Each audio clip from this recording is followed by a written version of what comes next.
Hello, beautiful people of the internet. This is Shay. Today, on 10 Minutes of Astrology, we are going to be talking about Jupiter in Scorpio from 2041 to 2042. Press all of the buttons for me. Remember, we are doing a 4-leaf clover bookmark giveaway when I hit 5,000 subscribers. So, you should tell people about all of this amazing information that I'm giving you. Hello. Anyhow, we're gonna hop in. Remember to check my notes in the comments if there's anything that I missed. Let's go. January 2041, Jupiter goes into Scorpio and then retrogrades in February at approximately 1 degree. Now, I spoke about this somewhat in the Jupiter and Libra 2040 to 2041 video. So basically, in that, Jupiter goes into Scorpio just for a little bit and then ekes back out to go back into Libra to finish its time there and then goes back into Scorpio. So during this small retrograde, this period in Scorpio, Uranus is retrograde in Leo, and that squares Neptune in Taurus at approximately 4 degrees in March of 2041. Now, for a while, at different times during this season, we're going to have a lot of exact squares between Uranus and Neptune. This is a giant thing that I know this video is about Jupiter, but I really need to emphasize this particular alignment, even though it's in this video. So Uranus is the planet of excitement and exhilaration and electricity, and in Leo, even though it's opposite of where it's comfortable, it is so ignited and so passionate and so driven and just so there's a lot of fast moving parts. Now, Neptune is the ethereal. That's in Taurus. That's values. That's homestead. That's being able to grow your own food. That is connecting with Mother Earth.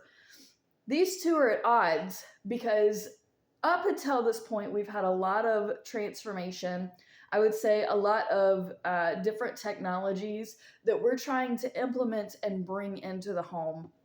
And for whatever reason, there's going to be like a lot of, I'm not going to say big explosions, but there's going to be like a lot of things that stop it from, there's going to be a certain level of people that don't want everyday people to have access to these technologies inside of homes.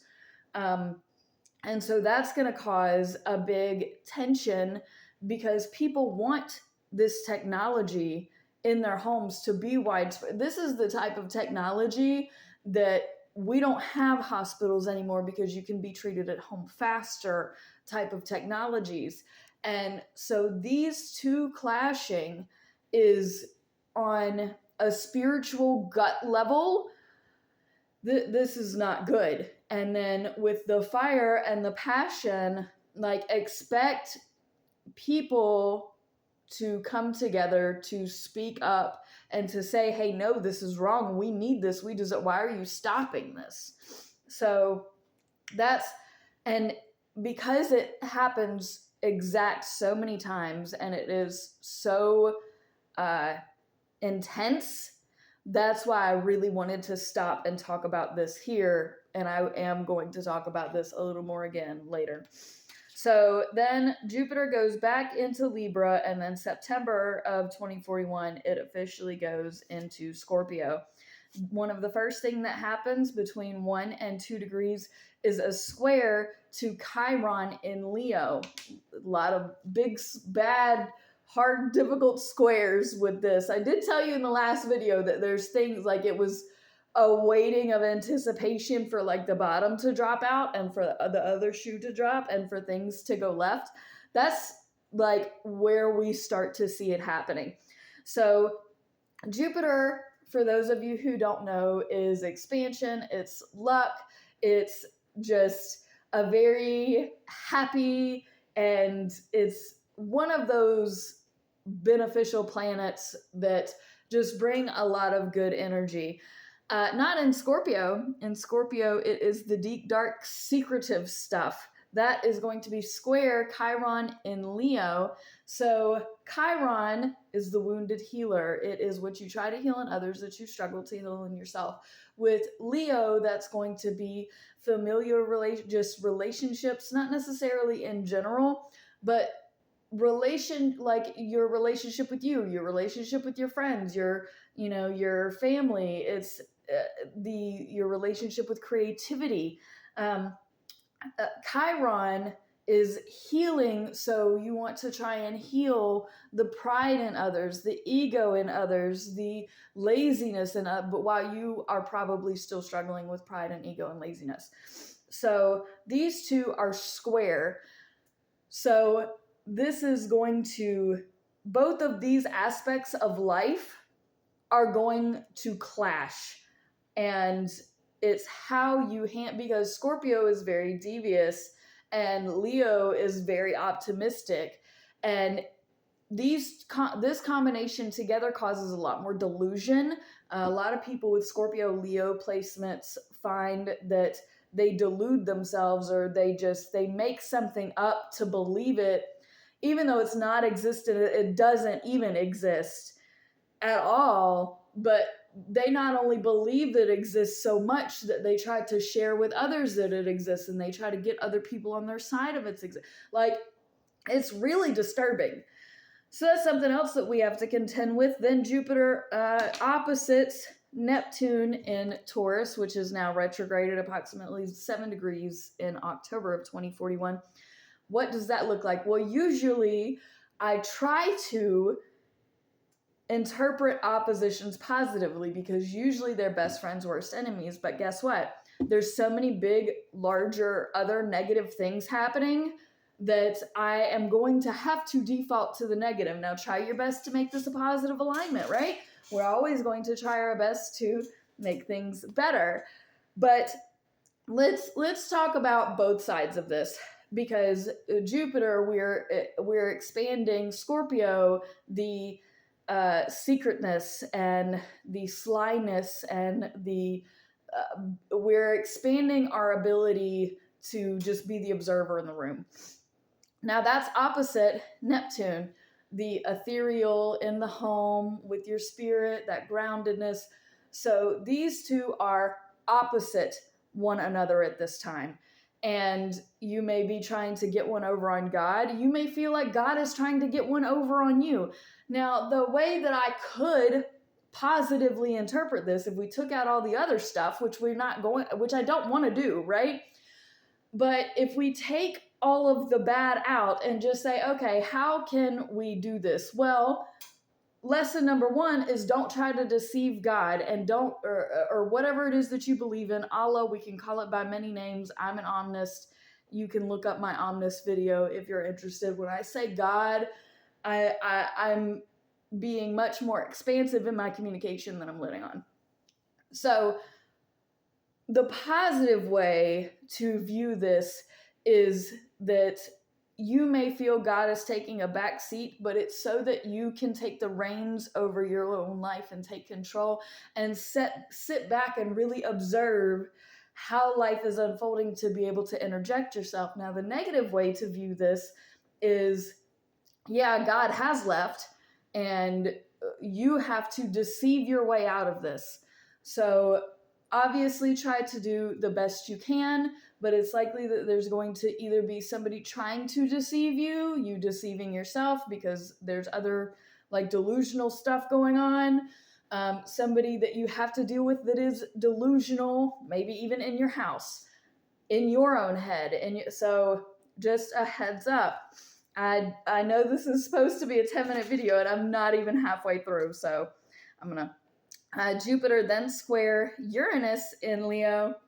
So this is another, we have a load of creativity that just we're being blocked by something. No, you can't do that. And or you feel as though, you know, the secret inside is getting bigger and you have to keep it in there and you have to hold it even though you desperately want it to come out and you want to be, but it's one of those, you can't always share, you can't always overshare. Oversharing sometimes isn't going to help you, but at the same time you also can't let stuff fester in here. So that's a big square that people are going to have to interact with and decide in themselves, do you really want to keep this and let this fester and let this boil over inside of yourself and still keep it in? Or are you going to express it and you're going to release it and you're going to have the creativity about it and you're going to join other people in it and enjoy it, even if you feel a little embarrassed or you feel a little bit ashamed about what it is that you're sharing? Then we have Saturn in Scorpio opposite Neptune at approximately 5 degrees between December and January. So again, another really big, serious, emotional, I want to view this positively. I really do. If you need more information about this, I may have brought this up in my Saturn and Scorpio video. So if you want to look at that, feel free to. I'm going to go ahead and move on. Then we this will be the first time that this is happening in this, Jupiter square Pluto at 27 degrees. This is really big. And I'm going to tell you what, the masses are going to pull out because Pluto has been here. Pluto has been taking control of Aquarius and changing the larger scale picture.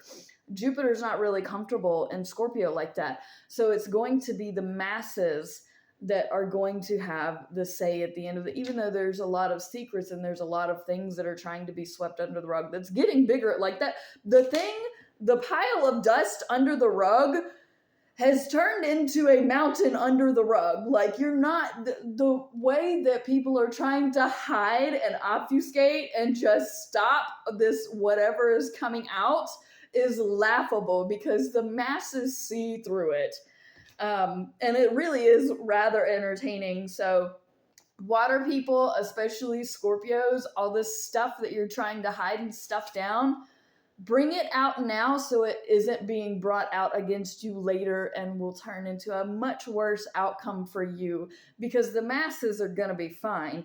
It's the individuals that need to be concerned. And Scorpio has a great way of being able to just skirt, and we're worldwide now though. Like, we have the World Wide Web. We have the ability to communicate with the masses as it is. So there's nowhere that you're really going to be able to run and hide from this to keep it undercover and under wrap. You're exposed, basically. Then we have Jupiter goes into Sagittarius. Anything that happens during that alignment, I'll discuss in that video. Then goes retrograde at approximately 2 degrees in March.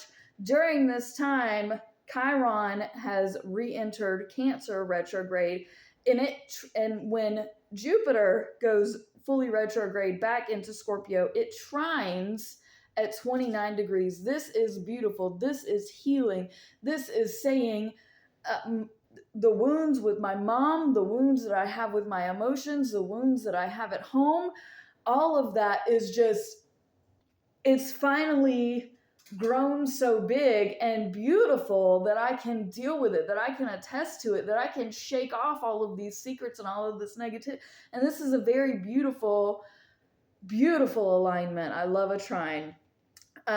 Simultaneously, Chiron is in conjunct Pluto. So even though all of this beautiful emotional stuff is happening and we're being released from it, at the same time, you still have to contend with the public. You still have to see how this transformation has affected long term, because it's possible that you keeping all of this stuff all wrapped up, nice and tucked deep, has had a much larger impact than you realize, that is rippling through space and time now, and it's going to keep going forever.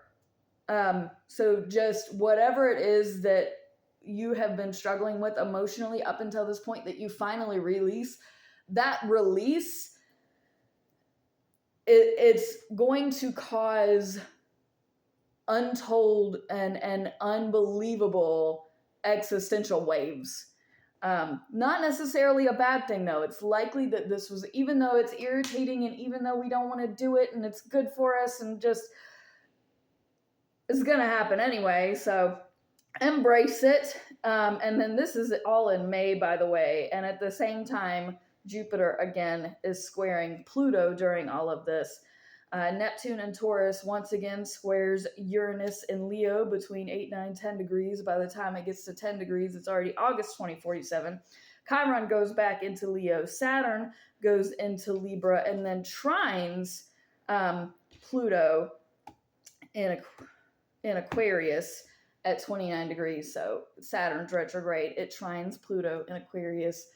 And that is just beautiful, beautiful, beautiful, because how we have been balancing our reality is meeting the transformation of all of humanity. And it's just, this is at 29 degrees. This is beautiful. This is like, we've had good, but now this is like peak good. And it's kind of, one of the reasons why I do all of these videos is because I like to see long term and then go back into the details. And if you want to see more, you should definitely go to my astrology's predictions playlist, where I go up until 2046. Any of the planets that I've discussed here I've already talked about in previous videos. And then like when I get to Mars and Venus, etc., I go back and I get details. This has turned into like double 10 minutes of astrology, and I'm not quite done yet, but I'm wrapping it up. Saturn then goes back into Scorpio. Jupiter goes direct approximately July of 2042 at approximately 22 degrees. Doesn't make a whole lot of, it does, but I haven't talked about those other planets and those other things, so I'm not going to talk about them here. It does make other aspects, but it's nothing that I'm going to describe in detail right now. And then the last one that I'm going to touch on is, again, Jupiter squaring Pluto, retrograde in Aquarius at 28 degrees. And then it finally goes into Sagittarius, October of 2042. Thank you so much for watching. I know this one has been a long one, but I'm going. Okay. Peace out, fam. Bye. Much love.